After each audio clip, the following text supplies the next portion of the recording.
বলুন আপনাদের কি সমস্যা হয়েছিল এবং কতদিন থেকে সমস্যা? আমার মেয়ের বয়স যখন 4 বছর, তখন তার হঠাৎ করে হাত তিতা দেখা যায়। জি, খুব তিতা, তার সে তিতা মনে জিভা থেকে ওঠে না।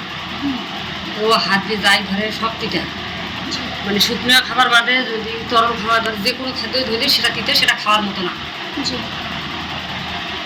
পরে এখান থেকে চিকিৎসা স্যারের এখান থেকে চিকিৎসা নেওয়ার পর অনেক সুস্থ। এবং তার ডায়াবেটিস অবস্থা, ওর জন্ম হওয়ার কারণে তার প্রস্রাবের সমস্যা, বিছানায় প্রস্রাব করে, সেটাও এখন অনেক সুস্থ। এখন বিছানায় আর প্রস্রাব করে না। বিছানায় প্রসব করে না, এখন বর্তমানে অনেক সুস্থ, বিছানায় প্রস্রাব করে না। কতদিন থেকে চিকিৎসার মধ্যে আছে? চিকিৎসা হচ্ছে এই আগস্ট নভেম্বর আসলে 2 বছর হবে। 2 বছর। 2 বছর থেকে চিকিৎসা চলছে। ওর মধ্যে আর কি কি সমস্যা ছিল? ওর সমস্যা ছিল ওই হাত তিতাটা বেশি ছিল, জি, ওটা থেকে আর প্রস্রাবের সমস্যা। ডায়াবেটিস অবস্থায় জন্ম হয়, ডায়াবেটিসের লক্ষণ ছিল সব। আমি টেস্ট করি নাই, কিন্তু লক্ষণগুলো সবই ছিল। ছিল। প্রস্রাব আধা ঘন্টা পর পর করতো। ওর বয়স কত এখন? বর্তমান বয়স 8.5। 8.5। এখনও সে বিছানায় প্রসব করে? এখনও কিছুদিন করছে, করার পর আবার যখন ওষুধ আবার করবি তখন আবার ঠিক আছে, প্রস্রাব ঠিক কমে গেছে। প্রস্রাব এখন করে না। প্রস্রাব ধারণ ক্ষমতাও কম, অনেকটা কম ছিল, এখন সেটাও কমে গেছে। এখন প্রস্রাব আর চাপ আসলে একটু ধরে রাখতে পারে, আগে সেটাও হয় না। এখনও কি তিতা হয় মাঝে মাঝে? এখন যদিও বা একটু দেখা যায়, কিন্তু থাকে না, মানে 5-7 দিন দেখা যায় না।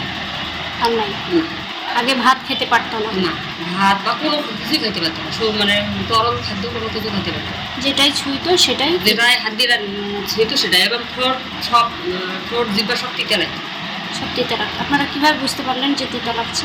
তিতা লাগছে, ও আমি খাবার দিলাম, খাবার ও প্রথম দিন হচ্ছে বিস্কিট খেলো, খাওয়ার পর বিস্কিট তিতা লাগে। আমরা খাই বিস্কিট তিতা লাগে না, ও তিতা লাগে।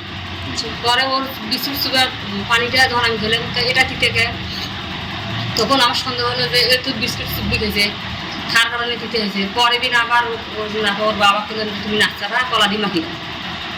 কলা দিয়ে মাখি দিল, ও খায়, হাতি তুলি খাইতে সব তিতে তিতা হয়ে গেল। হ্যাঁ, তিতে হয়ে গেলো, ও খাইতে পারে না। পরে বললাম তুমি কলা দিয়ে তো তিতে হওয়ার কথা না। পরে ওর বাবা বললেন যে তুই টেস্ট করে দেখো তো, তিতের কথা বলে দেয়। তাই ওর খাদ্য ওর বাবা না কিন্তু খায় দেখেছে আসলে তিতা।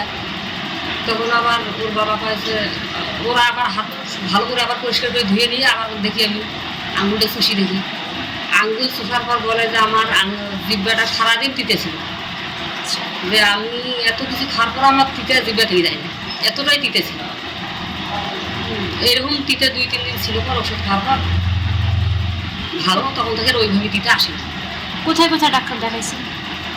ডাক্তার তো আমরা কোথাও দেখাইনি, আমরা এখানেই দেখাইছি, এই যে মুজাহিদের এখানেই, স্যারের এখানেই দেখাইছি। দেখানোর সাথে ওষুধ খেয়ে ওষুধ ভালো ফলাফল আসছে। সুস্থ।